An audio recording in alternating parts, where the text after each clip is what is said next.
sweating. I'm gonna be soaked by the end of this. All right. Whatever. Hello, everybody. This is Clueless Company, a fall podcast episode right now. I'm Chris. I'm Steven. I'm Gerardo. Just a little wave. Hi. Hello, Internet.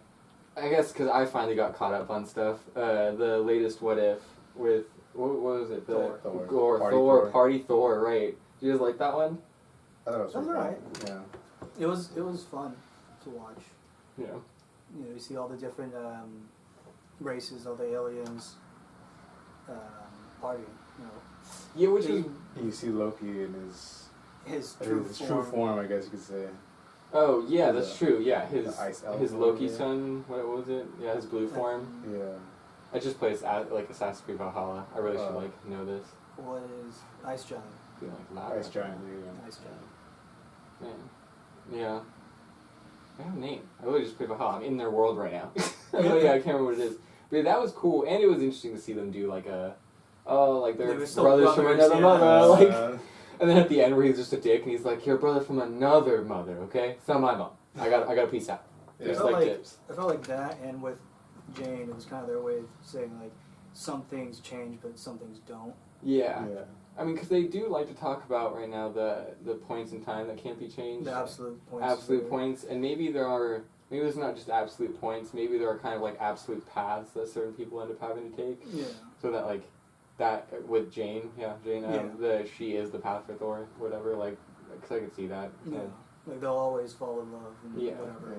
And like, or at least one of the lines. Right? If it's not Jane, then yeah, Loki will be there to correct him. Yeah. If it's like it might not be Jane or Loki. Maybe in another universe, there's another girl or a guy who knows where he's just trying to be the bank piece, and he's like, and that's what corrects him too. So it just seems like there might be like certain paths that are like cemented, but whoever takes him on the path, I don't know if that is. Yeah. And Harold the Duck got married. Oh, Howard the Duck. Howard, sorry. He's the one that people comment on when they showed the Hitman cat. What was it? Monkey. Hitman Monkey. The Hitman Monkey thing. Oh. He's the one that they comment where they have another basically assassin duck. It's like I guess we'll get a monkey version of Howard the Duck. Yeah, basically. I mean, it looks like. Well, we'll talk about the monkey later, but you know. Didn't turn it on. Let's see. I was confused. First confusion, I guess, of the fucking show. I was confused how everyone got there. They were in the basement of the palace. I don't know, Odin's palace, some shit. Yeah. They were just very sparkly. And then somehow they were teleported down. But I thought the person that could teleport was Heimdall. Right. That's what I was. And that was the whole like crust. Was like if Heimdall found out, he was like the neighbor, the nosy neighbor that calls your parents or something almost. Yeah. And it's like, yeah. I mean, I don't even. I mean, it's rightfully so in this movie, to be fair. In this episode. It's kind of like the neighbor that sees the Project X party going on and a fire about to start and goes, "Oh fuck!" Yeah. And goes and calls something. But yeah, I didn't understand how they got there. Even if they have like some other teleporter or whatever, wouldn't Heimdall see them taking it? Yeah. Like you would think He may not keep Earth in his eye as Thor said, but still while he's on Asgard going to Earth. Yeah, I don't remember. Yeah, is there a rule to that? Yeah, like. Because they just yelled his name, whatever, and then he could see them. Is that like a rule? I can't remember the original Thor movies as well. Like, is there some thing where like he doesn't have? I think in the movies he just yelled his name too. Okay. But on this one it was weird because they had to do a certain frequency. Yeah, no, they had to do that extra mic. They had like amplify yeah. basically, yeah. I think they talked about amplifying the frequencies. They talked about all this shit in the tech stuff, and then it just made it louder. And I was like, you could have just said we're gonna amplify you 1,000-fold. It's a cartoon, like. Like I said, even for me, I was sitting there, I was like, I glossed over. It's like I wasn't prepared for a bunch of techie terms, admittedly. Yeah. It seemed like they did it so easily, too. It's just like, alright, let's do it. Let's amplify the mic to hit everything in space. Yeah. Somehow. Yeah. It's like, if it's that easy, you think, like, because Thor is Norse mythology, or, Norse religion. I'm seeing people online get very pissy about all this now. Anything that we call mythology is really just a religion anyways. But so I keep seeing comments on this. For this clip, actually, I was watching one on the YouTube, like New Rock Stars, where people commenting crap, being like, Norse isn't mythology, it's a religion. I'm getting very antsy about it. I don't know what's going on. But the whole like aspect of it is, would be known to us. Yeah. So that's how she knew to call Heimdall. So you're saying no one in the world put a mic to their face who like happened to live in Norse go, Heimdall! And like get brought up, because all she had to do was call, and then he was like, "Who wants me?" and like ported her up, and he's like, "What's up?" She's like, "About Thor," and he's like, and he like ports her over the mom, and he's like, "So do you care who calls your name? Can anyone call their name?" Can I do it right now? Yeah. Beat me up, Scotty. Entirely soundproof room. So Heimdall can't hear us. Yeah, so Heimdall. Heimdall! Yeah, I mean, I like the episode. Admittedly, like, Bella's first comment for when we were watching it together was not much happened again. They left the cool bit until the cliffhanger. Leave that till the end, I guess. But it was... I don't know, it was interesting to see, I guess. They just thought Thor would become a party boy, which I guess was his MO. Yeah. But I thought his MO was, like, war hawk. That's like called for military people, right? And once you like really want to go for war all the time with other countries, like he was like a war hawk in mythology, and it just seemed like he was really just more like a rock star. I think it has to do with the fact that in this universe he's an only child, so he kind of got spoiled and. Yeah, that's fair, I guess. You didn't still think he would love war. Yeah, but it's like he didn't have to mature by dealing with Loki as a brother, so. Well, I think they even showed, I guess, what they're calling that moment. Because when it showed Loki not being there, it showed Loki playing with one of the little blue, I don't know, magic toys and, like, sucking Thor into something. And it's like, without Loki, like, to kind of, like, terrorize him, he didn't learn. So I'm guessing, like, maybe they were picking out specific moments to them that, like, the character had to do it. So it's like, I don't know. Which is interesting, right? So then it's like, wouldn't the moment really just be Loki also being added? Yeah. And that's where you start to get the sacred timeline, because then you start working way back, and everything that led to there is the whole problem. So like, then I don't know how there's these like cusp of times. Like if meeting Jane is an absolute point, what if there was one time period where it's like he just, missed it? Yeah. I don't know. It's like the absolute point to me, it seems like it would just require an absolute timeline to work. Yeah. Which I understand is what the original King was trying to do anyways. Yeah. And maybe that is the whole thing. Those absolute points breaking is what flies off the handle the most. What I'm curious about is the Easter egg, right? So, with Thor being less serious, why does Asgard have a gauntlet and the Infinity Stones? Oh, it's good. And it was before, right? Because he just went down, like, as his dad was dead. It was like a day later or something. He went down. Well, his dad wasn't even dead. Or his sleep. Whatever. In his sleep. In his restoring sleep or whatever. Like the beginning of Thor 1, I think. Okay. Again, I just remember him being not worthy and sent down. I also thought he shouldn't be worthy this entire time.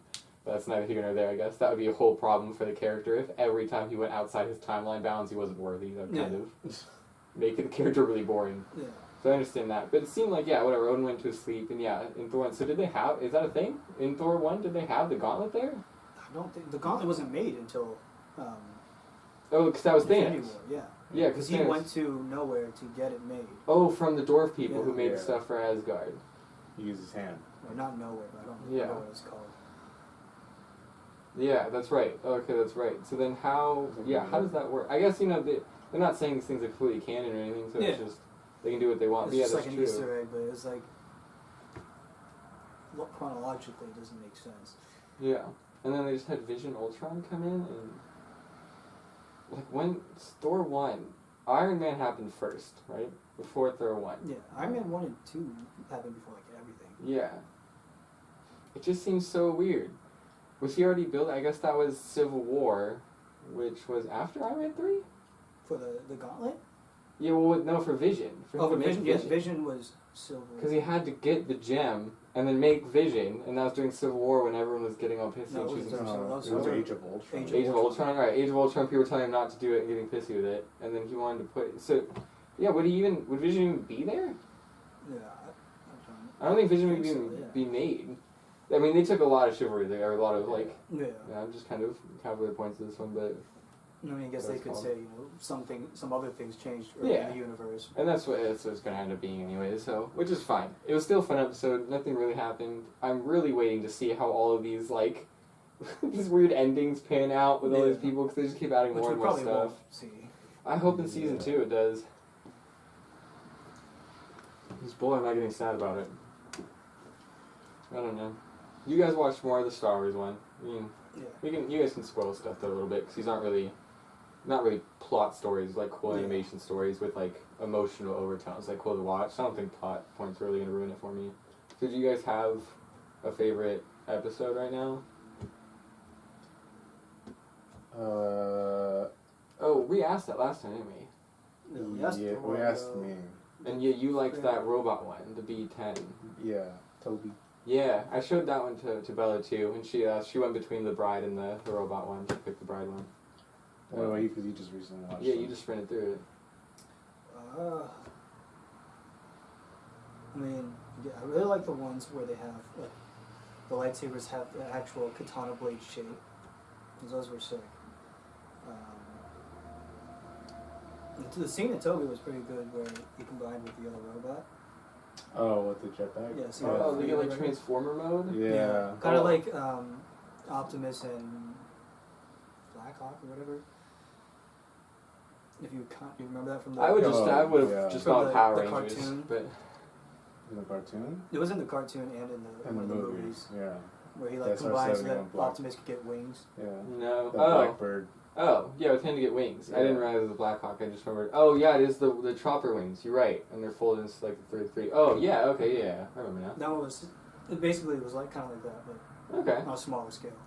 that's fine. Some Power Rangers-esque, like, oh god. Oh, it's an even older cartoon. I can't remember it real fast. But yeah, like that kind of Power Ranger, like Transformer-esque is Yeah. cool. That was dope. Is the... So you haven't really gone to anime, and you have. So how would you guys rate the combat through it? Because I don't know how much combat there even is necessarily. So is it like, how would you rate the combat? For one, for Star Wars, and then two, for, let's say for anime, although you only have a small, like, selection of anime. I mean, I don't think it was as crazy as some like the anime I've ever watched, but it was pretty good. Combat scenes were pretty dope. Versus Clone Wars for you. I think we mentioned this last time. But I think this one has better combat. Because Clone Wars doesn't have a lot of scenes where it's just pure combat. It's mostly just dialogue. That's right. It was a big deal when they did the body cam footage for Ahsoka. I and mean, like Darth the Maul. final season of Clone Wars where Ahsoka fought off Darth Maul. That one was pretty good. 'Cause Yeah. They actually had Ray Park who plays Darth Yeah. Maul do all the action scenes. It wasn't just purely like... Yeah, it wasn't just Like kind of like people who thought about it and then animated it and Yeah, stuff. It they was actually purely did. choreographed and then Yeah. they... What do they call it? All the dots and shit? Mocap. mocap. There you go. Motion capture. Yes. Yeah, mocap. They mocapped it. And that was actually sick. So our cool videos that do like a split screen, and have like the fight going back and forth, and it's like, other than them having to cut, 'cause, they do a bunch of fights and then they end up taking like the best bits. So instead, like, other than cutting, it's like, it's match for match. Like, it's just them doing everything they're doing. And it's like, yeah, maybe Ahsoka will like bounce back faster or something and fly through a little more, but it's like, and the person still did that back roll flip and did that and like rolled out of it and got the hit off. It's like, it's crazy.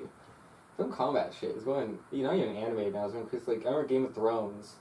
Who was it? Arya Stark. For Game of Thrones. I just remember got famous. Yeah, with the drop. Yeah. And now everyone, or like, I don't even know if they were the first one to do that, but I've seen that drop move now in a bunch of different shows. Yeah. It's like that fighting choreography has been like, I don't know. I like all the new choreography things that are coming. Between Marvel superhero fighting choreography, we're getting another James Bond soon, so there'll be spy choreography coming out for action with like street fights and stuff, explosions, animation now we're getting for Star Wars, like. Yeah. And that's enough stars. They're going to make that choreography just as they want, because they can make up whatever lightsaber they want. Yeah. That umbrella looking one in the first episode. I think my favorite fight was probably the one with the guy with the apprentice. The one that looked like a samurai. Jedi and Padawan against the older... The ex-Sith, I guess. Sith, yeah. That was pretty badass. So see, they get kind of like...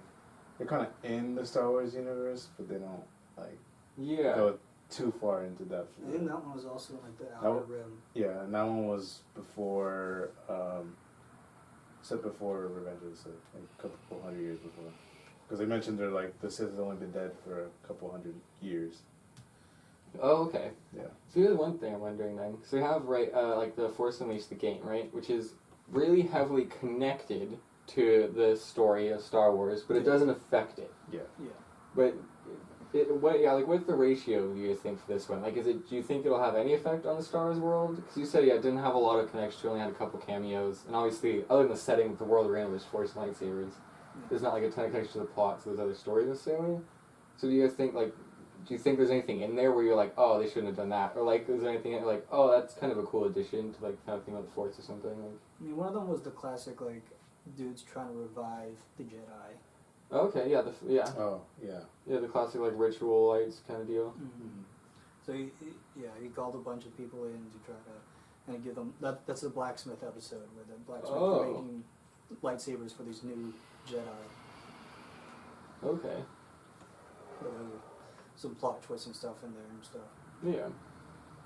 Okay, maybe. And again, I like that episode because the different thing they did with the lightsabers being based on each person.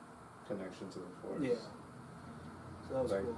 Yeah, it was like a clear for the young girl it was a clear color, like see through, basically colorless lightsaber, and it extended or shortened. Right, that is one thing you mentioned before we started recording. I really want to talk about. I totally forgot about that. So how does that work? Because my understanding was, I think both you know more Star Wars than I do. I thought realistically when you go, at least in the old stories and shit, it was just there were like the red and the blue crystals, and those were found. Red was corrupted. White was like an uncorrupted. Yeah. Yellow was like a mystery. So it's like I thought there was like, and purple was kind of a mystery, but I'm guessing you just find it ish. Yeah, I mean, you have to be really important. Yeah, very. For the most powerful Jedi, okay. And the most badass actors. So explain that to me. Yeah, so it's clear. Well, because in the Clone Wars they had this episode where they went to I think it was Ilum, where they send the little Padawans to find their own crystal. Yeah. Kyber crystal. So, and this one kind of like had its own version of telling it.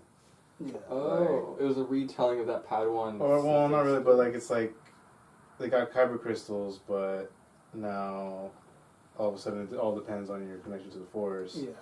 And then so if you have a dark connection, it'll be crystal red. will turn red. Yeah. Okay, it's a lot more anime, like the energy power, the chakra you see right for Naruto and stuff, like being like where you are. So they kind of took it their own route a little bit, and but still kind of seemingly kept the same. the form of the lightsaber also changed depending on your, I guess, maybe personality. Wait, the form? What? Yeah, because like I said, one of the guys, well, not just the length, because one of the guys took one of the lightsabers and it changed from just a regular blade to one that had like a circle hilt around the base, which is kind of interesting. Okay, because I remember reading like on a couple of people, and people like, about like a Revan, it doesn't matter anymore, nothing's canon, and like I thought Anakin had a lightsaber that could change. I thought that was like a lightsaber style, was that you had lightsaber that change sizes, and like he was one of the people that do that, and it's really aggressive lightsaber fighters really like that one. So it's interesting that they like even changed that part about it, about like the fighting stuff. So just like you pick it, like it matches you. Yeah. Interesting. I think the guy who was in the robot suit. Yeah. His lightsaber hilt had the little, kind of like what's this guy's name? The little the lightsaber from the latest Star Wars trilogy. I forgot his name. The guy that always hated with daddy issues. Oh, Kylo Ren. Yeah, wow, okay, lost it. I was going for obscure. The guard? The blade guard. Yeah, the guard. So it was a circle like blade guard when he picked it up. It's terrible. That's how much I don't like that movie. Or those movies. Oh, I'm okay with the actors, I'm okay with the people. I think if you're going to pick what to us, or the viewer, looked like such young people, I think they should have given them more than a trilogy. They should have just gone for a 6 like they did with the original Star Wars. And then just kind of continued it on, because I think they needed more time to like grow. They just spread out the story, so then we actually feel like Rey was getting training and growing and being this powerful looking Jedi chick, and that Kylo Ren was going like more and more into madness and stuff. Yeah. It's like I think that entire movie I think just took young people and tried to make them adults too fast for the movie. It just didn't work to me. But I did remember watching videos in the thing, it's like you're holding it with like cuts, and I was watching the swords crafter and he's a swordsman, like review different weapons. So he shows like that's stupid. He's like, someone hits you, your hand slips in. He's like, that's not a guard, that's a weapon. He's like, you could just drill someone inside the head. He's like, you could use a hammer. He's like, that'd be great, be this weird laser hammer. He's like, but it's not a guard, because it's too thin on the front, your hand will slip up when you're trying to hit. He's like, that would just cut your fingers off. He's slipping, and it's like, yeah, it is just kind of flush with it. It's just like a couple little out things of metal, and then it shoots out with fucking lightsaber energy. It's like, yeah, that'd be like putting a hand on the side of a blowtorch or something. It's like, why would you do that? And they don't really explain it in those movies, but like in the SWTOR, they it's more of a redirecting extra heat from the unstable crystals. Yeah, SWTOR. That's why they have like that wavy form. Because those are separate. Oh, so it's like the excess heat from the which is kind of what I thought, admittedly. But yeah, people were saying like it was like a guard like that video did. But I mean, yeah, regardless, it's still like and have it pointy up then. So it's like a little like a trident almost, one really long one in the middle. Like a side. Yeah, so it looks like two balls and a dick coming out front, you know? Yeah. I mean, I guess. Saints Row lightsaber, okay? You have to deal with the lightsaber. Yeah, it definitely wouldn't work. And I was a little sad. I felt like the Force Unleashed games set up this cool idea of this anti-hero, the person with the lightsaber, and it was like held the wrong way, and they had two lightsabers, and I thought it'd be this really cool callback for Rey. If as she learned, like when she was fighting and she was doing this, it was really slow, she ended up like spinning the lightsaber around and ended up hitting fast. Like as she trained, she ended up using it more like a Star Killer, that was his name, and she ended up having a different stance than everyone else because it just felt like now everyone in the universe for the thing. And I've watched a video. They say Rey has her own fighting style. You know, she does, but she just does it on camera. It just looks the same. It's too similar. So it's like, it's just kind of awkward to me where she just ends up looking like everyone else. Like, even Obi-Wan had his own fighting style. Qui-Gon Jinn had his own fighting style. Like, they all had their own little moves and shit. Or, like, how hard they would hit and, like, things to make them look different. And Kylo Ren, they went super deep into all of his usage, trying to emotion every swing and stuff, which made him look a little dumb in fights, but, like, gave gravitas to his motion. But then it was like, Rey was just like, ha! Ha! Ha! And then she would just block stuff, and then Kylo would save her, and she was like, ah! And she'd cut someone in half, like, haphazardly. And it's like, I understand she's, like, not trained in lightsabers for most of it. But it's like, then it would have been cool to see her do a fighting style that's not normal. Like, that back way of, like, not being a written fighting style. It's kind of when Star Killer did being a Sith and kind of, like, being super aggressive and running in. It's like, that would have been really cool if she chose that fighting style, but then used it almost like Tonfa's, like, defensively. And, like, so then she'd be this weird foil to Star Killer, being, like, created under, like, an evil person who's a clone, just like Star Killer and everything was. And she would have used the same fighting style, but then she would have used it, like, defensively, and it would have worked out really well. And she would have done, like, stabs instead of slashes with it and everything. Yeah. Like, I think they could have made her fighting style a lot more, like, cool in the world of Star Wars. Yeah. But instead, they didn't. Which sucks, because they also gave her a pretty cool-looking lightsaber. And one that actually gets fatter at the tip, so you could have it against your arm, and it would branch out and not hit your arm. Yeah. It would even actually work for that underhanded view. And it had a good, cool emitter, like a little talisman or whatever. Yeah. Like when we go to Disney, I always comment like, oh, I kind of want to see Rey's. Like I go over there and every time I see it, I'm like, oh, like I like this. Like I really like the look of this one. It's like, but they just did such a crap job introducing it to the world. It's like owning it is like, it's like owning a piece that I have. Fucking Harry Potter and the Cursed Child. It's like everyone who really likes Harry Potter looks at it and is like, what the fuck, yeah, this. It's like, why is this in your home? It should be like firewood. It's like, you know, it's a cool lightsaber.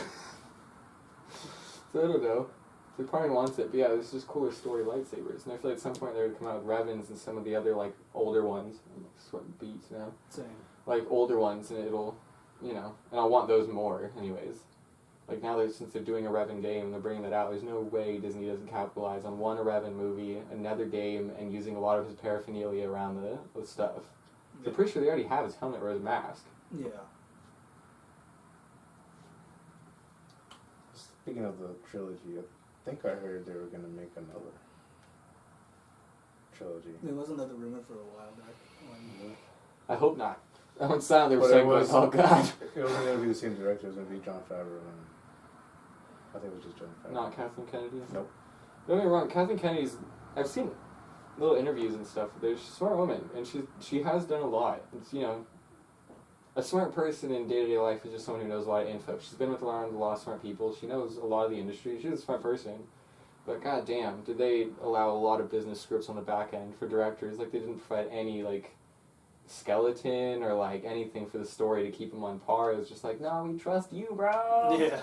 And it's like, that's fine on, like, you know, if I'm doing a group project and letting someone else do the function in a program or something that I can fix later, having someone make a whole movie and not having plans set for it, or having an expert come in and say, oh, I'm going to alter this stuff, and not having red flags go off, like, no, wait. We can make it longer. Like, going like, okay, we can change that, but let's do slow changes, let's not just do a 180. Like, it just... So I don't even know if she's actually that bad at Star Wars, but it seemed like, damn, for some reason she lost her knack in the back-end business world, because she was letting directors and producers do stupid shit. Wasn't Lucasfilms not a part of a couple of the movies? Yeah, well, I thought they only got called in even on the last one. I thought they only, maybe in the last two, just for expertise type shit. Yeah. Like story and lore and everything. Should tell you a lot about the first one. I'm pretty sure the first one they just didn't take beats from, because they said they wanted it to be their own, but then it was just A New Hope too. Yeah. It's the exact same plotline as A New Hope. So. Yeah, I mean,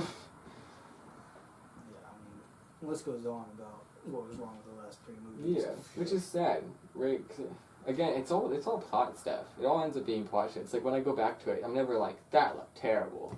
Yeah. The movie looked fucking great. The graphics editors and shit, people who built the world, it's just fucking great. That scene, even at the end where they're on the sand planet with the red, they're like, I can't remember, it's like normal like gray color and it's red underneath. I can't remember why. It's like red sand under like ice or something. I can't remember what it was. Oh, it might have been ice. Whatever. Like, that was really cool imagery. A lot of the shit and all the things blasting on Luke. Like, those moments are cool. It's sad Luke just had to poof out and then die right after, and that was the depressing part. It's like the plot lines of the depressing parts. All the pieces, the action pieces, I was like, that's pretty cool. That's cool. And I was like, even like the chick who did hyperdrive and and like broke the ship. Yeah, even that. I was like, I don't know if that would work. I don't care. I'm not a science person or super into Star Wars, but that was cool. Doing a sacrifice run, like. They did that in one of the animated series. Okay, yeah. See, I thought that was really cool. Yeah, I feel like I'm gonna be so red. But it's like Speaking of that was weird. What? The hyperdrive with the giant lightsaber thing. That was weird. Oh, wait, in the animated, like, anime. No, I mean, there was one of the, I don't know if it was Rebels or Clone Wars, okay. I don't remember which one it was, but they actually had that kind of scene where someone hit the hyperdrive into the ship. Well, no, I'm talking about... But I know what you're talking about. Yeah. There was a scene in Visions where it's the same thing where the six-arm chick, which... Now that I looked closely at it in the episode, she didn't actually have 6 arms. It was like 4 robotic arms. So that mad too. Her twin brother, the one she was fighting, to defeat her, he was in his ship, used hyperdrive, and like he wasn't in his ship, he was on his ship. He was literally standing in front of his ship with his lightsaber with the kyber crystal.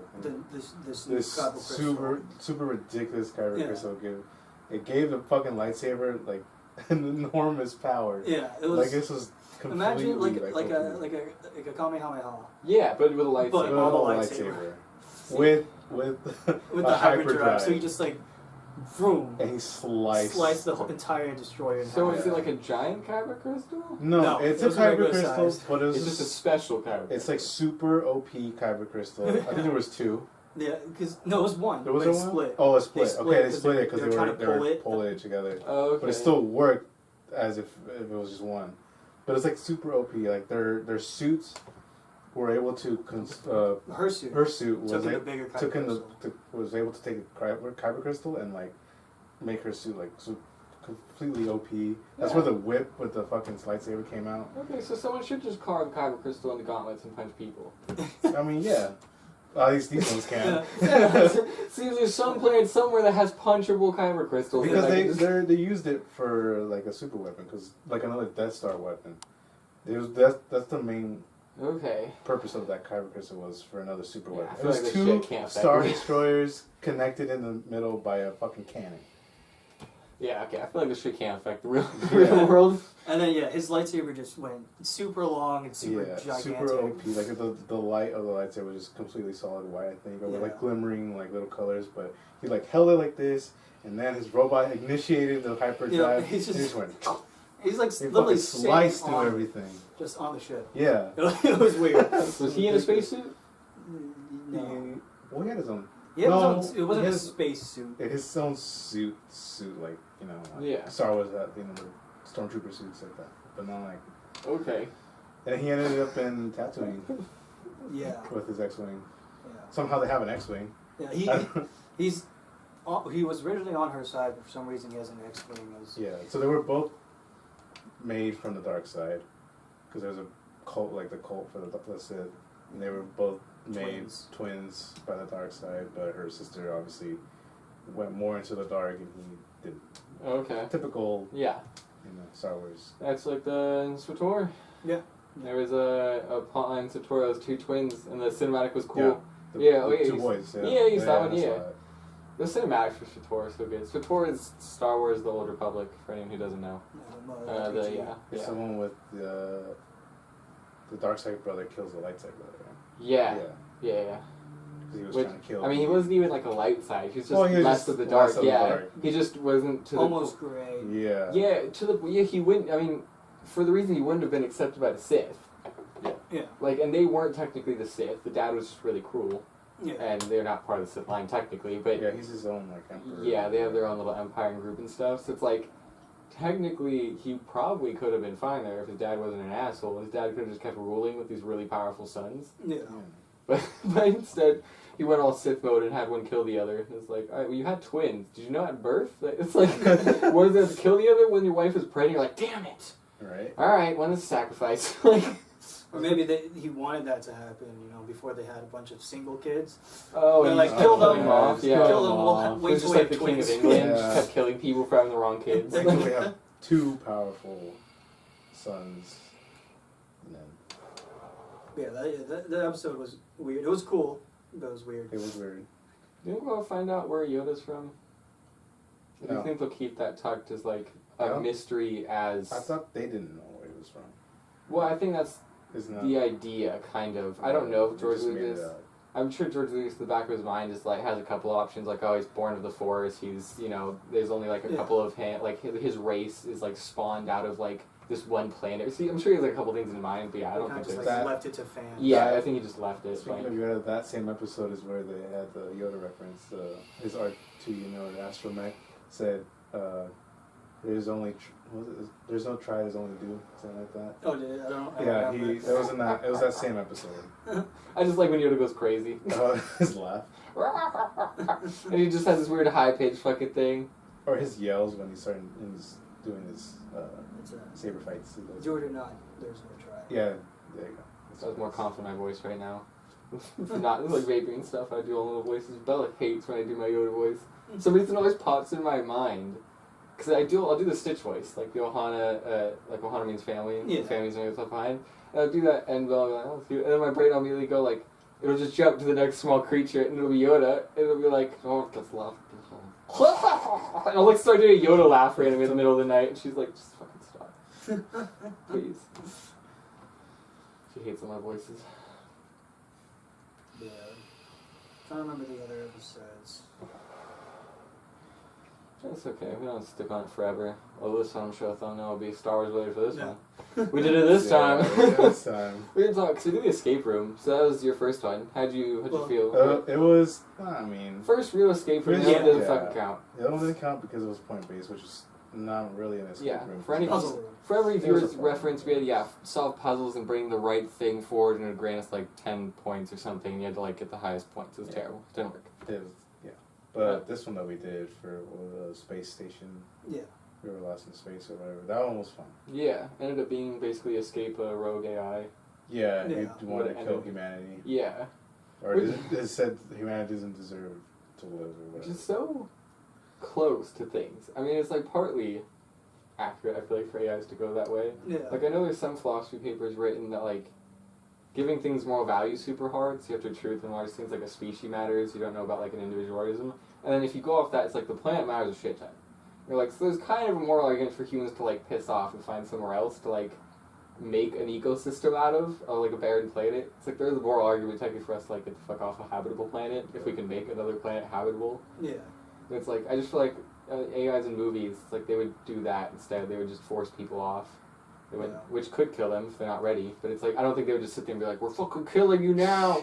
It'd be like, nah, you fucking go work at it. Go put another planet. It's like, go make another planet habitable instead of ruining this one. Like, and I have seen that argument before. I think even I have writing somewhere on that, but... Yeah, I mean, what did you think? Because I've done many, Chris has done a couple. It was fun. It was, like I said, it was an actual escape room. We're doing one tonight. Yeah. We are doing one tonight. This one also is an escape one, but it is... it's more of a puzzle one to find something. Yeah. But it is better than a fucking point system. Yeah. Yeah. And to be fair, I guess ours... I don't think the last thing we did was open a door, technically, for ours. Although we did win. Which one was that? The one we just did. Oh, this one, yeah. Yeah, because we beat it was... We beat the AI and the timer stopped. Yeah. It's not like the one we did at the other place where I had to open the door type of thing. You could argue we went to the planet. Yeah. Oh, okay, like a journey instead of an escape type of deal. Yeah, that's a fair argument. I guess it's fair, yeah. Yeah, because he was kind of jeopardizing that mission, I guess. Yeah. So it's just telling us we shouldn't go there because we'll ruin it. Yeah. Which we found statistically to be true when we added humans to it. Yeah, we were trying to get that 100%. Like, technically we created the rogue AI, right? Yeah. Yeah. Because it's like, or whatever, we did the same statistics the captain did that created the rogue AI, and the rogue AI attacked us too. And going back to the first one you done, the puzzle room, I think it would have been better, because I have done another one similar to that. I think it would have been better if it was a heist one. Because me and a couple other, we did a heist one. It was like stealing stuff from a museum, still point based. You had to discover the puzzles to get in, and then puzzles to unlock each case. See, that would have been a lot better for me to do, because this was more of like a food. Yeah, it was like your food style puzzle. Get ingredients. So it's like being Rachel Ray's assistant for Food Network. We had to find all her shit and put it in the right spot. And you gotta turn on like some stupid light where you can see some numbers. And some of it ended up doing like stupid conversion math and crap. I just didn't. At that point, I was like, I'm just gonna look at everything, touch everything. Yeah. Yeah, what we ended up doing. The one today should be fun. Yeah, this is the one that we gotta you can make a potion or something. It's like it looks like a potion is like a potion. At least is the a picture puzzle, showed yeah. it. We don't know what it'll be. Yeah. I kind of hope so. That's kind of cool though. Yeah, I'll be happy. I mean, the reason I'm hesitant is like buying a bunch of liquid ingredients for people to redo over and over again. Like it could be cheap. Obviously, high school. Or they just use a light, like change the LED on the. It could. Like, that could work. It just looked like the colored liquids in the image, but that might have been for the profile picture. Yeah. It might just be a light factual thing. It might not be anything with mixing them. So I'll be sad and depressed, just like when I went to see the movie and there wasn't that in the final challenge for the first Sorcerer's Stone movie. Most people don't realize when they fucking, I can't remember the order, it's so long since I read that book now, but they have the fucking chest thing, they have the key, they have the devil's snare. There's supposed to be Snape added his, because that's what they say even in the movie. They're like, Snape's one of the people guarding the stone. And they don't show his challenge. His challenge is a potion thing, where Harry at the end, or it might have been Hermione, but they're like bought and they have to like figure out a potion to make. Yeah. And in the book, they make it sound so cool. It's like a room full of all these fucking gauntlets and all this shit and like glittering and all this stuff. And it's like, nope, they're like probably too expensive for the movie. The first one, they're like not doing that. I also hope this one's a multiple room one, because I don't think either of you have done any of those. So that you can go into another room to solve that. Yeah, you unlock another room. Yeah. Okay. Those That'd would be cool. Fun. See, like I want to work my way up the ladder in escape rooms, because I want to do like the ones that you were telling me that we're stuck on. Each person has their own level to do, and you're being chased or whatever. Oh, the horror ones. The horror one. Oh, like being chased by a monster or whatever. Like that's like where I want to work my way up to. Yeah, no, that's fucking dope. But because if I start out there, I'm just gonna be lost. It's kind of going to ruin this experience. You can't get help from anyone else, so and it's just going to get ruined. And there's a couple that we can look for where they split us, not in like singles, but in like two different groups. Double or whatever. Yeah. No, I mean, the escape rooms are just kind of a fun time. It really is. You know, when you're sitting there like, I really wish someone would make like a bunch of puzzles for me. Do like in, do you guys watch Parks and Rec? Yeah. So there's a thing of Parks and Rec, bunch of inept government workers, the sitcom. The Ron Swanson, who's like the mustache dude, he's fucking awesome. I can't remember the actor's name, but he got a birthday, or no, it was someone else's birthday, and then he was a fucking actress, and he kept saying like, "Oh, I definitely don't want you to make an intricate list of puzzles for me to fix like you did Andy there. I definitely don't want that. I don't want it at all. And he like comes to the back and he's like, just for reference, I want that. That's my birthday. It's like, do that for my birthday, please. Yeah. And puzzles are always fun, like especially escape rooms. Like I've done, like I said, like a bunch. Don't really know how many. But Did I say Ron Swanson? Yeah, I said Ron Swanson. yeah. My head said Nick. Oh, because I think his name's Nick Offerman. My brain solved it for me. I love those moments. In my brain, I was like, wait, did I say Nick? No, I didn't say Nick Swanson. That's not it. I'm not sure. Do you know how much are Vegas these days? Like a mod? Is it still like the 50 to 100 range, probably? Yeah, I wouldn't know. The whole market's fucked up now. Bought a new mod in a long time. Oh. Yeah. I gotta start watching, speaking of horror movies though, or horror times, I gotta start putting on like finding horror movies and shit I wanna watch. There's only so many. You know, they could definitely, it can't just be like a murder. They gotta be Halloween themed. Like I like the ones where it's like a crazed pumpkin head thing killing some people and shit, you know. Almost like the shitty sci-fi, almost S versions of horror movies. Yeah. Like I like those ones. The ones where it's just like, oh, it's a prom night and there's a killer killing people. It's like, it's just a murder thing isn't Halloween to me. It is horror. It's not Halloween horror. I'm going to Horror Nights this year for the first time. Oh, First time? I've never been to a Horror Nights before. Which Horror Nights at Universal? In Universal. Okay. Yeah, Universal Horror Nights. So, because I feel like that's what a lot of amusement parks just call, like, join us for our horror night. I've gone to Knott's horror thing, but that's what my family does. but like they always hype up keys back there. Universal's Horror Nights, so this will be the first time there, at least. Yeah, I mean, I hear like what used to happen. The idea was Knott's was actually good at one point. People just shit on it all the time, but they used to have a lot more hires that were like ex-cops, ex-firefighters, and stuff that people that they felt they could trust, not to like. I guess Trust nowadays, somebody. yeah, nowadays maybe it's a little bit less so. But before, I was like kill someone or rape someone in a corner or something. But then they would also, because they were around people all the time, and they were already kind of playing a role of the cop, being like the person in charge, even though they went home, be a normal human. So it's like when they were pretty decent a lot of the time. They'd be energetic as fuck. They're cops, and a lot of them, especially at least in our area, have to run around. Maybe not Irvine all the time. Although Irvine has a bunch of shit they have to do. But it's like, I feel like it just went downhill over time. Now I'm sure it just feels like there's like high school kids running around in masks. Yeah. It's just not good. Yeah. And they tuned down the mazes. My favorite maze in that thing, and I can riff on this, I've never had a podcast for this. My favorite maze at Knott's Scary Farm was the dollhouse. And there was a traveling troupe, and you could find this on Facebook. I doubt they're still around, aged a bit, I'm sure.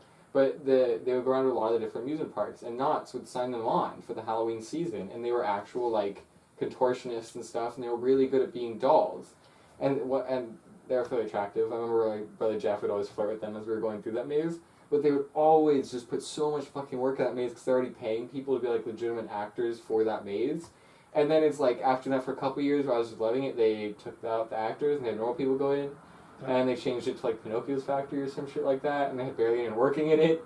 And it's like it just went so downhill. I still miss that one. That one and the Killer Clown in the corner that all the rides and shit and the festival stuff. Like over there they used to have Killer Clowns and now they always do like Houdini's magic thing or some shit there.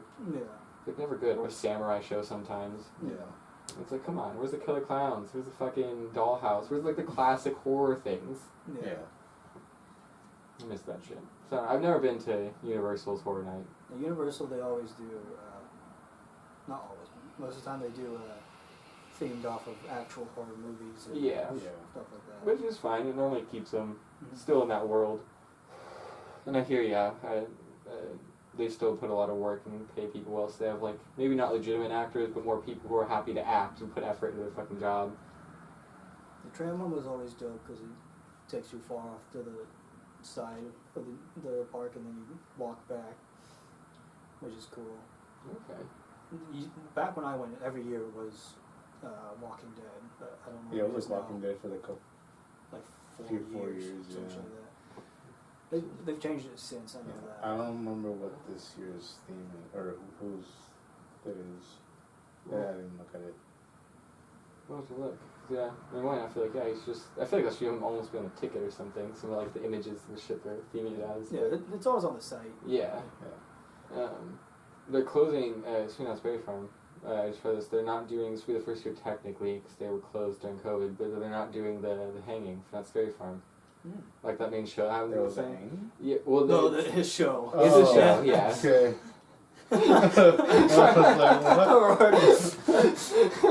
What's going on in here? One attendee gets hanged. Just one like random guest gets pulled to the front. Like, what the fuck? Oh my god, no. Like, where was this? The hanging was, I mean, right in the middle of the train tracks and everything, like right at the fucking center of Not Scary Farm. It's a show. It's like a pop culture show. They'll make fun of the people that should make fun of our time. Like in some shows, it'll be like Justin Bieber and Ariana Grande and like some politicians, and they'll pick someone. The idea is like time is fucked up normally in these things, and there's someone who fucked up because of that terrible person, and so they keep going through their list of terrible people until they find the one that's the worst, and then they like hang them. And so it's a bunch of actors and all those things, and apparently it's just really hard for them to choreograph everything and keep it relevant all the time. And they said that the last one they're going to do was going to be the 2019, and they're just going to announce it in 2020, and then they had to close everything down. They're like, why would you even fucking announce it? We're closed. Of course we're not doing it. And then when it came this time and they were just rethinking it, they're like, yeah, we're not doing it. We're just going to stop. And so for right now they're putting it on hold and not going to do it anymore. But that was, yeah, like a huge poll for Not Scary Farm with their little pop culture, like comedy hanging show. Yeah. Mitchell remembers the hanging show. Oh. Little inside joke. He'll get that. Shout out to Mitchell. Yeah. I think they did one that was Obama and Romney. And it ended up, like, everyone thought it was going to be one of them that was going to hang, and it wasn't. And then Britney Spears, and it wasn't her. And then Justin Bieber, it wasn't her. And then it ended up being, like Bruce Willis or something. It ended up being someone who was tweeting a bunch of, like, racist shit all the time. I think it was the last time I went, and they ended up hanging him. But it's always just funny stuff, whatever. And it always looks really cheap, right? They have little bags of blood, so when they hit someone, they'll squirt it. Yeah, and it always is, like, low budget, but in a funny way. There's just people, like, falling everywhere. Yeah, they always have the executioner dude who's just like a Western guy from Calico. That's what Not Scary Farm is like. Set is like in Calico, and yeah, like a sheriff and executioner, and then some dude who's telling everyone like what the fuck's going on. Like, no, that's not him, sheriff. The reader's not saying it's him. Type of shit, you know. The Universal, it was a fun maze they had. It was less horror, more just fun. They always like EDM throughout the whole thing. And okay. Strobe lights and stuff. I don't know if they have it anymore, but that one was always a fun one. Like a Vegas almost party one? Yeah, I think they called it like Monster Mash or something. Oh, okay. So. Sounds like a Scooby-Doo episode. Well, that movie. Man, they should do a kids version for like Not Scary Farm or Universal or some shit. Then yeah, for Scooby-Doo Courage Cowardly Dog combos. Yeah, that'd be cool. That would be fun, yeah. That was always the weirdest thing to me. Like, for if you go to, like, a scary amusement park at night, it's always the kids' areas that are the most scary. Yeah. It's because they won't turn on the lights for it, because kids were going to be there anyways. Yeah. They just don't turn the lights on. A lot of monsters use it as connecting bits to get around the park faster, because no one's there. So it ends up being where a lot of fucking monsters are. It's like walking around Not Scary Farm and going to the Snoopy area in that back corner. It's like, there's just you'll just see monsters hanging out for a bit, getting, like, chatting. Right. So it's like, yeah, they'll be under the mask forever, and they'll, like, breathe for a second talking to someone else, and you come out of the corner, like, the fuck, why are you here? Like, pull the mask down. Yeah, the mazes were never scary though. It's just like it's so easy to figure out where they're coming from. Yeah. There's some of them where it's like the cool ones are the ones where you have a bunch of like bodies or things. Yes, they can you blend don't know in. which one. Like the one where like the bodies are being molded into the wall and stuff. Those are always great. Yeah. But like everywhere else, it's like that corner. Yeah. Like pretty obvious. Yeah. Tip if you ever go with a girl, yeah, never point out any monsters. Just let her be scared. Yeah. It's like, just be there so she doesn't trip if she jumps back too much or something. But I remember that happened, God, when I was taking just like high school girlfriends from Friday. I don't like to name people. But yeah, I remember her and a friend, yeah, they jumped back. God, I was with Nate, I think, at the time. This is how long ago it was. They'll name drop him because he's still friends with him. But they fucking jumped backwards and almost knocked like everyone over behind us and us. So you gotta be ready. You know, if there's people around you get scared easily, you gotta be ready for people to jump around, hit you and stuff. Like if you're not, you're gonna fall. Yeah.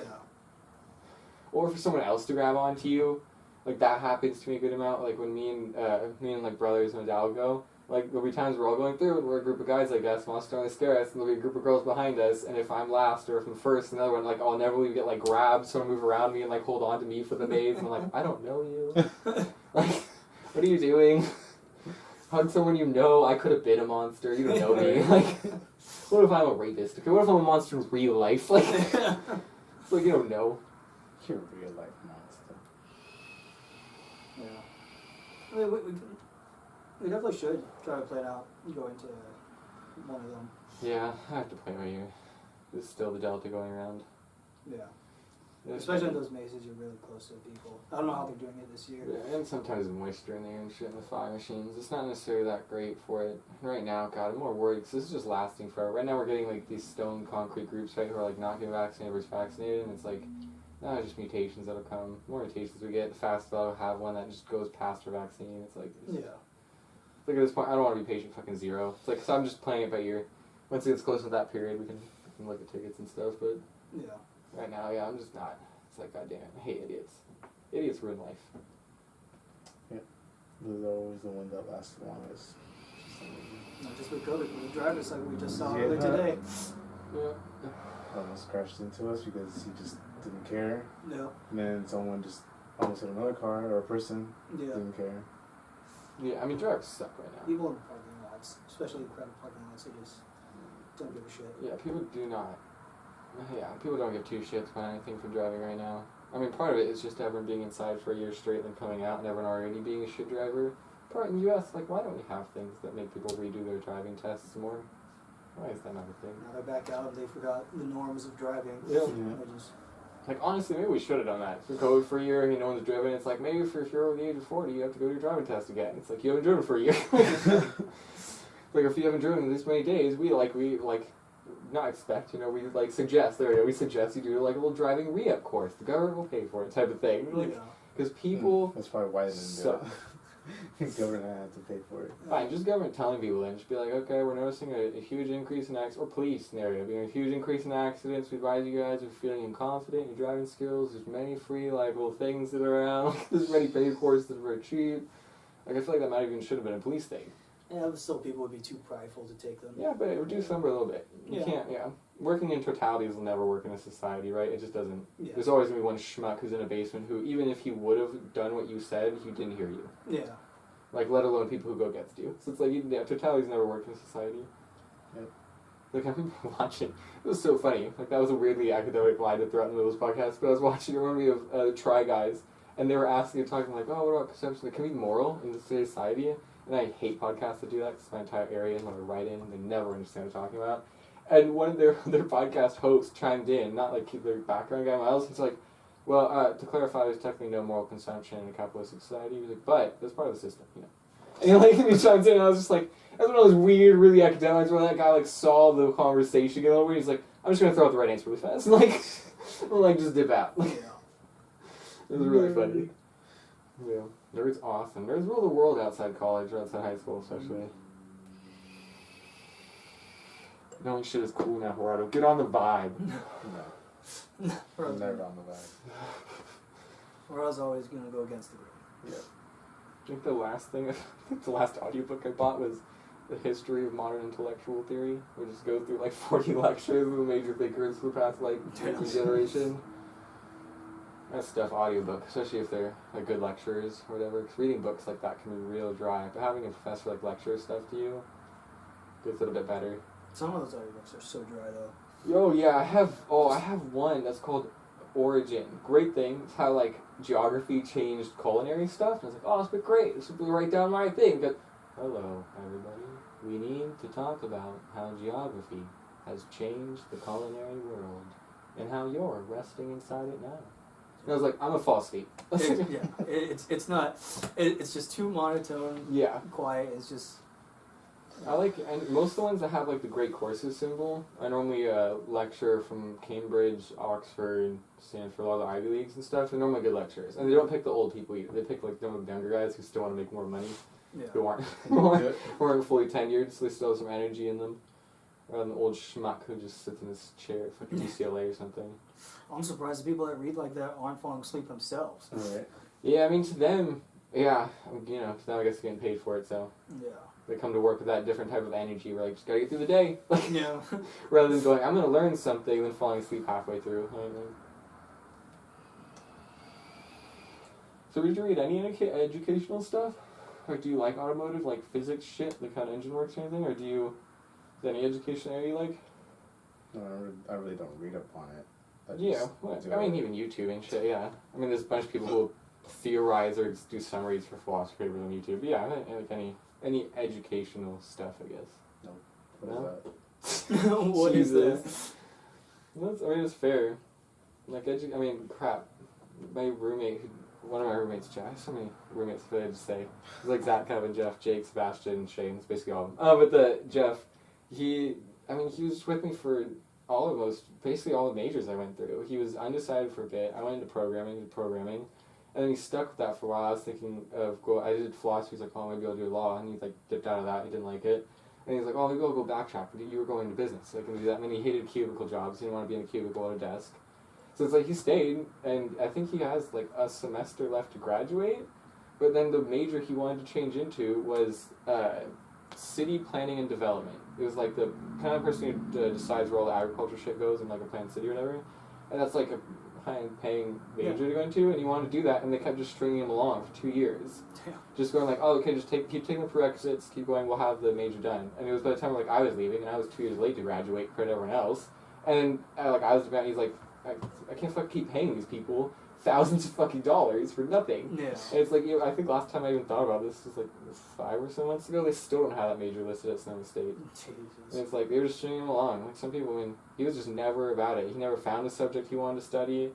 It's not like he was going to be interested in academic people in general. He didn't want to sit in an office. He didn't want to sit at a desk. Like, at that point, you might as well just take like a year off and make money rather than spend it on nothing. Which is kind of admittedly what he's doing now, since he is so close to graduating, right? It's like he has a pin in it, just about. And so right now he's working weirdly in city agriculture. He is the person, like when they drive around keeping track of like parks and shit. He's one of those people who like will maintain the park and keep track of it and stuff. He makes more than you get at Target and everything, but yeah, it seems like he wants an outdoors job. He would have loved the outdoor agriculture job, and I think he's looking for other ones. But it's like the school just kind of screwed him over on that one, and it's hard. I mean, I'm like academics. I love high-end academics. I don't think most people can understand the things I write because it's really specific vocab to shit. Mm-hmm. I love that. I like that you can get so intense in an academic area that you can speak almost a different language to someone. That's cool to me. Like, I only thought that was allowed in, like, math, It's just, like, a literal different fucking language.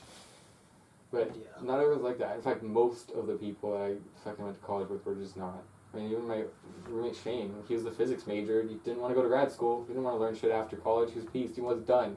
He was out. He didn't want to do anything else. Yeah. It's like, and he was the person who was sitting there telling me the most intricate math I could think of. And that dude was sitting there going, I'm fucking done with academics. I don't want to read anymore. Maybe, like, reading... like statistics, for example. Oh, that's dry. That's dry. And a lot of, again, vocab that other people wouldn't understand. Like, philosophy ends up being dipping your toe. Like, philosophy always taught, like, if all the knowledge you had in the world is a sphere, every academic field likes to drill, like, a cone into it and, like, learn that bit of what's knowledge. And then philosophy gets to sit above, be a little manager, check people off, So it teaches you a shit ton of languages. But even that, you're learning, like... It's like learning the beginning of fucking slang. Like, where you're like, oh, okay, that's a good thing. Like, what? Like, how good? It's like, it almost feels like that, I guess. Yeah, like, try reading a results section in a research paper. There's so many, the different symbols, p-values and whatnot that people just wouldn't understand. And that's admittedly one thing that philosophy teaches you. Everyone's going to be like, philosophy teaches you nothing. It teaches you hardcore linguistics and research, at least at its core. And yet, creating definitions and variables is something that's just in high-end academics. They're just saying, like, P equals this now. Like, that's just what it equals. And it's like, if you don't remember that at, like, 40 pages ago, when they use P in a math problem, then you're going to have to go back 40 pages and do it again. And it's like, that's just what happens. Like, all the theories people talk about, like, philosophy, like convergence theory and contingence theory and stuff, or coherence theory and convergence theory, and then pragmatism, what that one was. It's like, different shit, different language, different people, different doings, languages. Even within those small groups of philosophy, you can't really talk to each other that well. Yeah. So I don't know. I mean, that system at least helps out jumping around, hopefully, learning bits and bits of people. So you guys not interested in any topics, like academic ones? No. Even just interested. That's a better question, probably. Because everyone's interested in space. Yeah. No one wants to fucking do math to be an astronomer. Yeah, I read astronomy books. I read psychology and sociology books. Yeah. I mean, you were the one that got me on the psych, basically, in fucking middle school and high school. Yeah. Steven murdering everyone with his weird psych shit all the time. He's like, alright, I don't want to make fun of you. I took the one psych class as an elective in senior year, and I was like, yeah, I'll do that. I mean, you were like psych before that. Yeah, but not like... Yeah, I used it for fun. Yeah. Tricking around people, having fun with them, just lying and shit. So it was more just the consequences, just like, I don't know. Because I guess you talked about you weren't even sure if you wanted to stick with automotive when you were in schooling. It was kind of towards the end. I thought you said you weren't sure, like, if you were going to stick with that job line. You weren't, so once you got the job, you were like, oh, that's a lot better. I don't even remember that. I think I said it on the podcast a minute ago. Go back to it. But no, I thought you just said, yeah, just because when you were deciding automotive, you had to leave for it. It was money. It was something to decide, I guess. Like, why did you pick automotive then? It was easier for me to hands-on. That's right. It's just hands-on. I love doing shit like that. How come you didn't pick like chef or something, like another hands-on job? Welding. Sure, I guess welders get paid a lot too. Yeah, welders get paid a lot too, I guess, yeah. To be honest, I feel like out of the three, we're looking at chefs probably get paid the least. but yeah, like, I don't know, what made you pick your automotive? Because I love cars. That's for one thing. Yeah, I already had some knowledge before that, so it kind of you did boosted. Yeah, it boosted my love for that. I'm pretty sure you took auto shop because you already knew stuff about cars too. So. Okay. That was the only class that had like 110%.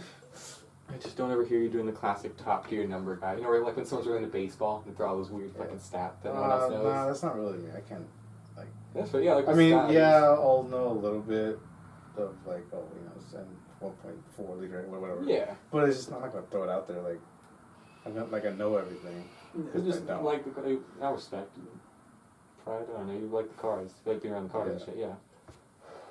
That's fair. Yeah, I don't have anything physically I like to be around. I guess food, but who doesn't like to be around food? Yeah. Oh, God. I don't know, yeah, you like psych. You're trying to move into, I guess, HR, because that's normally what the humanities do. Yeah, I'm still learning coding. Would you oh, yeah, sure, you are trying to learn coding stuff. Have you been doing any of that? Or is it more just on the list? It's like, I'm not focused on it right now. Yeah. I've done a couple of the classes, but... So remember you were saying you were going to, like, help teach... I don't think it was Alan. I don't know why Alan popped in my head. Like, Nick? Or something like other people thought, like, we're talking about coding, and you were like, yeah, I might do coding with these people. Yeah, because I think, like, Baker was interested, Mitchell was interested. Now, Mitchell's already learned a bunch himself, actually. Yeah. Admittedly, because you didn't... What did you end up in your coding? Because I got farther than you, but your classes did like more like C++ and shit. Yeah, we only did C++. Yeah, so you got farther. Yeah, you got far in C++. I got farther. I guess you got in like coding logic. Yeah. Like algorithm logic and certain stuff, and yeah, the stuff he's doing is, in essence, list ordering, which is good. It's admittedly not an easy thing to get data out of a list. It might be easy to program a list or program data to fill a sheet and order it. Pulling out information to me is more the education point of like, how good are you getting your client's shit? Which, I mean, Mitchell knows people, he'd be fine, but it's not, I hate people. doing statistic data work would be like my last resort for probably programming, just because I'm not, dealing with trying to pull out data for, like specific data for specific people.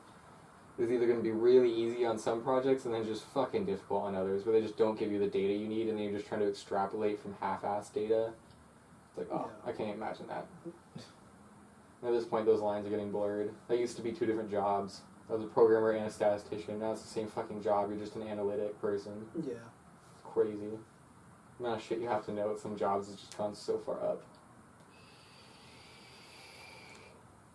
That's why I always put fucking, like, syllogistic logic on my fucking LinkedIn and resume and stuff. Because one, no one knows what that is. And if you look it up, it looks like you're doing logic for wiring and coding. Yeah. So then if you do know what it is and you're a smart person, I want to talk to you anyways. But if you don't, it's like, you'll just think I know a lot about logic and coding anyways, so it'll just help out. Like I think we learned a bit more like the history of CS, when there's a lot of women in CS, especially in the video gaming world. We did some hardware shit. We broke down computers, put them back together. We did some function-based programming that's close to engineering. We did Python, and I started C++. I did not pass C++. I think technically I passed, but it wasn't like a C for the major. It was like the D+, so it didn't count. Gotcha. So that's another thing that was paying for college. It's like a passing grade in a class, or at least depending on college, can be a D. Like, that's fine. You can go on to the next math course if you want or whatever with that D. But your major will not count that as a check. Yeah. And it'll be like, no, you didn't do good enough in that class for us to say you're graduating under this major. Dang. So it's like you have to go back and redo the class. That's what I did with my roommate when he retook it. And that's when I got in an argument with the teacher and was emailing her. She's an immoral piece of shit for taking away people's extra credit. And then she flunked me. She's a bitch. Yeah, I went through the first 3 classes, which were all C++. I don't remember what was going to be after. But at that point, I was like, this is taking too long. I'm just going to go back to psych and finish out that degree. Oh, really? Okay. Do you remember? You probably don't. Do you remember how many classes I had to take over? Because ours was... I mean, I think I only had like 3 classes left, 4 classes left total. I think I already had junior year classes and senior classes left. I want to say I had like a year and a half worth of classes left. Some math, some computer science.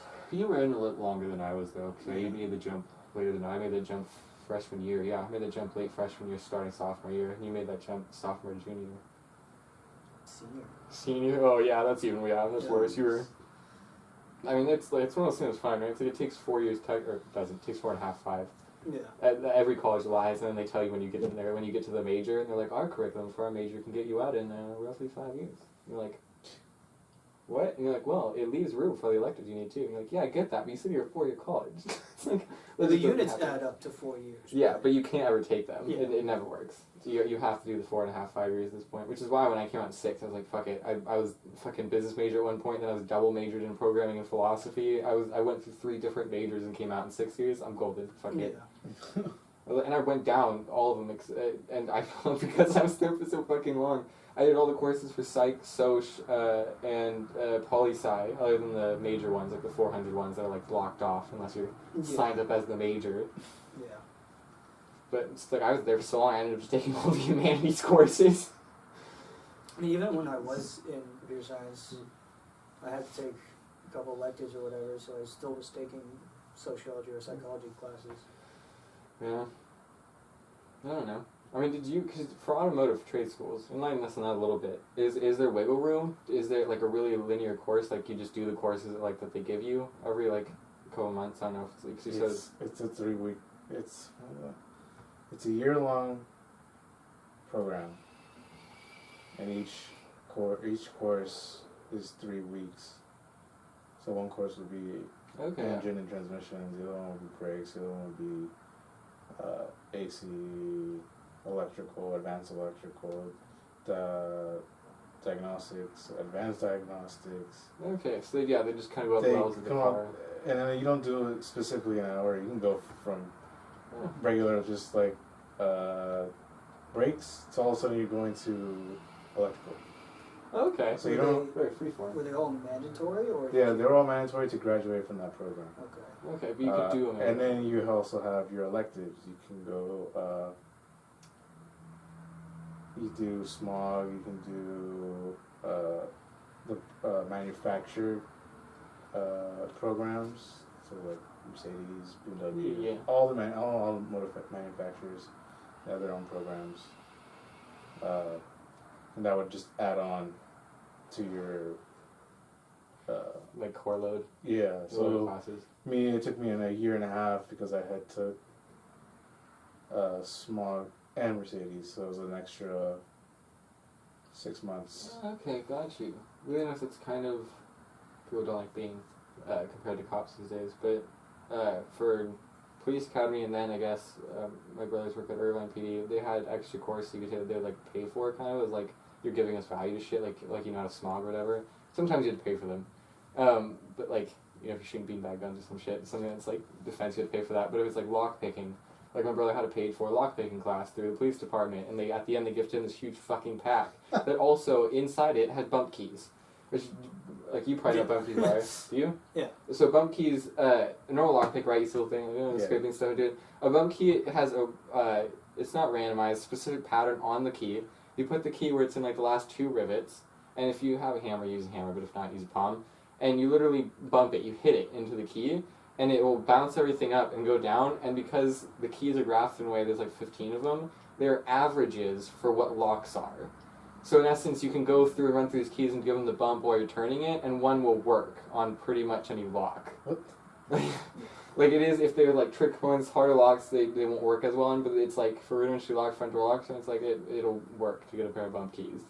This is why they're normally heavily restricted. Yeah. Although I'm sure if you Googled right now buying bump key, I'm sure you could, but it's like, in essence, yeah, there's a little hammer in your head. But it's what they end up giving, so it's like the cop knows how to use the lockpick if it's a harder lock, but then if someone's in trouble and they need to get in the door immediately, it's locked, like, take out the bump keys and use those first and try and get it open immediately. It's like, it works on more keys than should, probably. Remember that was, like, a cool class for his thing they got to do. So, yeah, I mean, that's kind of like culinary. I've been looking up some culinary schools. I'm trying to figure out if I want to get a job in HR at this point or do another schooling. And, like, they have the Auguste Escoffier school in Colorado. And, yeah, that's kind of their system. They have, like, a base core that you do. And then if you want to get into more, like, restaurant management or something, you can do that. Or if you want to get into, like line management and stuff and being the head chef, you're not trying to do the whole restaurant, you just want to, they have stuff for that. Like, or they have an extra class for pastry if you want to do that. Like, so the other core, and then you have some extra things to make yourself marketable to the person, like your fucking boss, basically. Yeah. You're like, no, please hire me, I swear. When I did that, like, month abroad cooking for you, I'm doing pastry too, I swear. So I guess they also have they have a cool name for it, but it's like a study abroad thing where they'll send you, but it's super normal and for culinary schools in Europe, they'll just be like, no, get the fuck out of the country, go somewhere else, like, go spend like 4 months in another country. I guess some people, if they want to learn like barbecue, they'll come to the U.S. They want to go to Spain, they go to Spain or France, and like they just travel around for like 4 months at another like culinary school they're friends with. So, That's cool. trade schools are cool in that. Yeah. I was trying to look at culinary. Culinary is definitely like an old ass trade school. It's like automotive. That shit's been around for so long, man. It's getting fucking long as hell. Probably end it there. We're out of time, folks. Yeah, we're out of time, guys. Sorry. And to be honest, we're super out of time. The camera's gonna die anyways. So we'll do a fast exit. It's been Clueless company for a fall podcast for you guys, I believe. Episode something. You figure it out, I'm sure. I'm Chris. I'm Steven. I'm Gerardo. Bye. Cool.